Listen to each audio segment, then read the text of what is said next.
بسم اللہ الرحمن الرحیم۔ حضرت سعد بن معاذ رضی اللہ تعالیٰ عنہ کا واقعہ۔ حضرت سعد بن معاذ بن نعمان انصاری یہ مدینہ منورہ کے رہنے والے بہت ہی بڑے مرتبے والے صحابی ہیں۔ حضور اقدس نے مدینہ منورہ تشریف لے جانے سے پہلے ہی حضرت مصعب بن عمیر کو مدینہ منورہ بھیج دیا کہ مسلمانوں کو اسلام کی تعلیم دیں اور غیر مسلموں کو اسلام کی تبلیغ کرتے رہیں۔ چنانچہ حضرت مصعب بن عمیر کی تبلیغ سے حضرت سعد بن معاذ دامنِ اسلام میں آ گئے اور خود اسلام قبول کرتے ہی یہ اعلان فرما دیا کہ میرے قبیلہ بنو عبد الاشہل کا جو مرد یا عورت اسلام سے منہ موڑے گا میرے لیے حرام ہے کہ میں اس سے کلام کروں۔ آپ کا یہ اعلان سنتے ہی قبیلہ بنو اراحل کا ایک ایک بچہ دولت اسلام سے مالا مال ہو گیا۔ اس طرح آپ کا مسلمان ہو جانا مدینہ منورہ میں اسلام پھیلانے کے لیے ہی بہت ہی بابرکت ثابت ہوا۔ آپ بہت ہی بہادر اور بے انتہائی نشانہ باز تیر انداز بھی تھے۔ جنگ بدر اور احد میں خوب بہادری دکھائی، مگر جنگ خندق میں زخمی ہو گئے اور اسی زخم میں شہادت سے سرفراز ہو گئے۔ ان کی شہادت کا واقعہ یہ ہے کہ آپ ایک چھوٹی سی زرہ لوہے کا وہ کپڑا جو جنگ میں پہنتے ہیں پہنے ہوئے نیزہ لے کر جوش جہاد میں لڑنے کے لیے میدان جنگ میں جا رہے تھے کہ ابن ارقا نامی کافر نے ایسا نشانہ باندھ کر تیر مارا کہ جس سے آپ کی ایک رگ جس کا نام اکحل ہے کٹ گئی۔ حضور اکرم نے اس کے لیے مسجد نبوی میں ایک خیمہ گاڑا اور ان کا علاج شروع کیا۔ خود اپنے دست مبارک سے 2 مرتبہ ان کے زخم کو داغا اور ان کا زخم بھرنے لگ گیا تھا، لیکن انہوں نے شہادت کے شوق میں خداوند تعالیٰ سے یہ دعا مانگی، یا اللہ، تو جانتا ہے کہ کسی قوم میں سے مجھے جنگ کرنے کی اتنی تمنا نہیں ہے جتنی کفار قریش سے لڑنے کی تمنا ہے، جنہوں نے تیرے رسول کو جھٹلایا اور ان کو ان کے وطن سے نکالا۔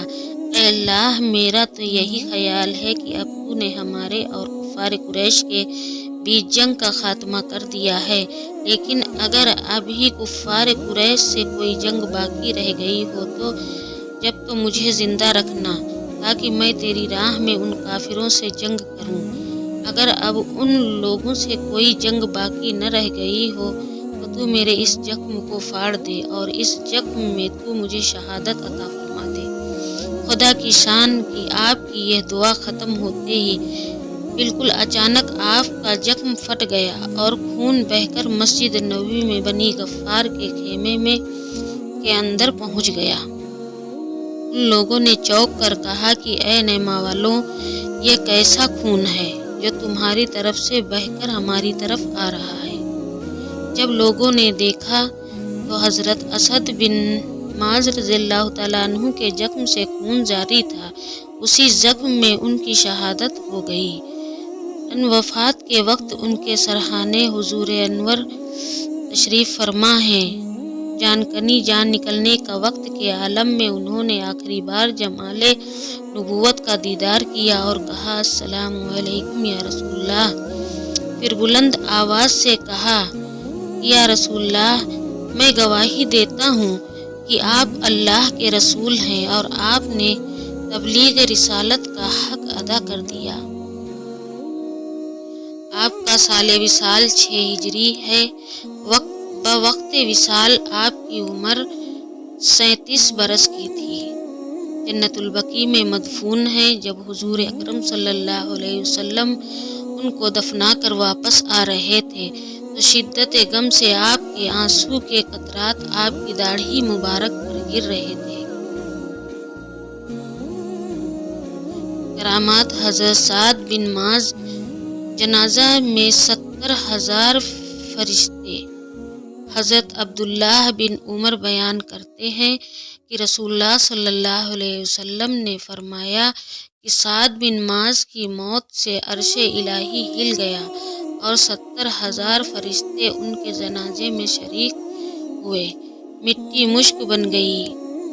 محمد بن شرجیل بن حسنہ کا بیان ہے کہ ایک شخص نے حضرت سعد بن معاذ رضی اللہ تعالیٰ عنہ کی قبر کی مٹی ہاتھ میں لی تو اس میں سے مشک کی خوشبو آنے لگی، اور ایک روایت میں یہ بھی ہے کہ جب ان کی قبر کھودی گئی تو ان میں سے خوشبو آنے لگی۔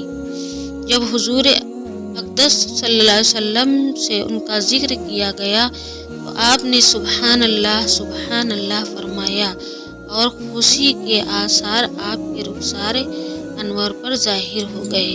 السلام علیکم۔